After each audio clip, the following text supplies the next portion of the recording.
ইন্নাল হামদালিল্লাহি ওয়াহদা ওয়াসসালাতু ওয়াসসালামু আলা মান লা নাবিয়্যা বা'দা আম্মা বা'দ। প্রিয় দিনী ভাই ও বোন, আমরা মানুষের কাছে প্রিয় হওয়ার জন্য কত কিছুই না করি।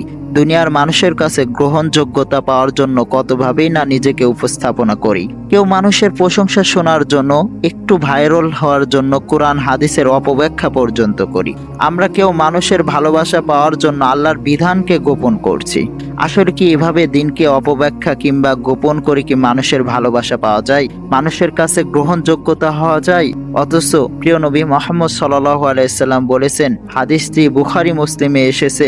আবু হুরায়রা রাদিয়াল্লাহু আনহু তিনি বর্ণনা করছেন, ইন্নাল্লাহা ইযা আহাব্বা আবদান দা জিবরিল ফাকাল ইন্নী উহিব্বু ফুলানান ফাহিব্বাহ কল ফায়ুহিব্বুহু জিবরিল। আল্লাহ সুবহানাহু ওয়া তাআলা যখন তার কোনো বান্দাকে ভালোবাসেন, তখন জিবরাইল আলাইহিস সালামকে ডেকে বলেন, আমি অমুক বান্দাকে ভালোবাসি, তুমিও তাকে ভালোবাসো। এরপরে সুম্মা ইউনাদি ফিস সামা ফায়াকুল ইন্নাল্লাহা ইউহিব্বু ফুলানান ফায়ুহিব্বুহু আহলুস সামা। জিবরাইল আলাইহিস সালাম আসমানের অধিবাসীদেরকে ডেকে বলেন, আল্লাহ তাআলা তার অমুক বান্দাকে ভালোবাসেন, তোমরাও তাকে ভালোবাসো। এরপরে আসমানের অধিবাসীরাও তাকে ভালোবাসতে শুরু করেন। প্রিয় দিনী ভাই ও বোন, আপনারা কি জানেন এই আসমানের অধিবাসী কারা? কারা এই আসমানে অবস্থান করে? তারা হচ্ছেন আল্লাহ সুবহানাহু ওয়া তাআলার সেই সমস্ত ফেরেশতাগণ যারা সর্বদা আল্লাহ সুবহানাহু ওয়া তাআলার ইবাদতে মশগুল থাকেন। তাদের মধ্যে কেউ কেউ আছেন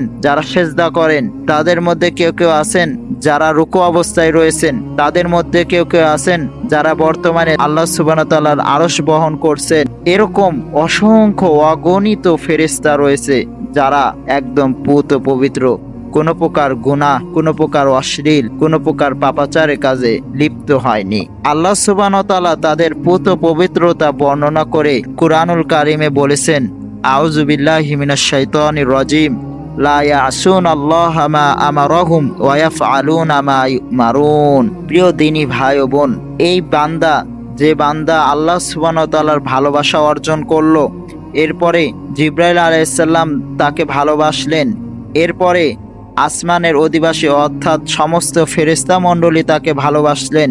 এই বান্দা সম্পর্কে রাসূল সাল্লাল্লাহু আলাইহি সাল্লাম আরো বলেছেন যে, সুম্মা ইউদাউ লাহুল কবুলু ফিল আরদি। আল্লাহ তাআলার সেই প্রিয় বান্দা জমিনের মাঝে গ্রহণযোগ্য হয়ে ওঠে। অর্থাৎ ভালোবাসা সকলের প্রিয়, সকলের আস্থাভাজন, সকলের কাছে গ্রহণযোগ্যতা পায়।